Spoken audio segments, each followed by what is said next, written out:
Europe সেরার 15তম শিরোপা জয়ের পর ইউরোপিয়ান ফুটবলের চিরচারিত নিয়মে উৎসব করছে রিয়াল মাদ্রিদ।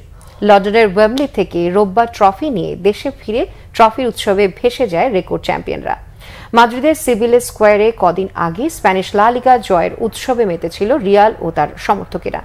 এবার আরও বড় পরিসরে শিরোপা জয়। ইউরোপিয়ান ক্লাব ফুটবলের সেরা আসর চ্যাম্পিয়ন্স লিগ বলে কথা।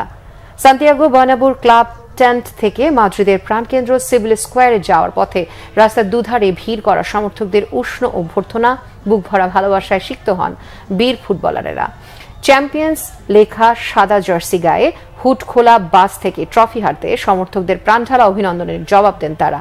একটা সময় সাদা সমুদ্রের রূপ নেওয়া সিভিল স্কোয়ারে পৌঁছায় বাস। সেখানে আগে থেকেই তৈরি করে রাখা মঞ্চে উঠে আসেন খেলোয়াড়রা। ট্রফি হাতে নিয়ে রিয়াল অধিনায়ক নাচো ফার্নান্দেজ বলেন, শিরোপার আনন্দে পরিশ্রান্ত নন তারা। দিনটা উদযাপন করার প্রস্তুতি নিয়েই সেখানে হাজির হয়েছেন নেচে গেয়ে ট্রফির উৎসব সারে এ মৌসুমের লা লিগা ও চ্যাম্পিয়ন লিগ চ্যাম্পিয়নরা। সন্ধ্যায় আরেক দফা উৎসব চলে দর্শকপূর্ণ ক্লাব স্টেডিয়ামে। সেখানেও নাচে গানে স্টেডিয়াম মুখরিত করে রাখেন খেলোয়াড়রা।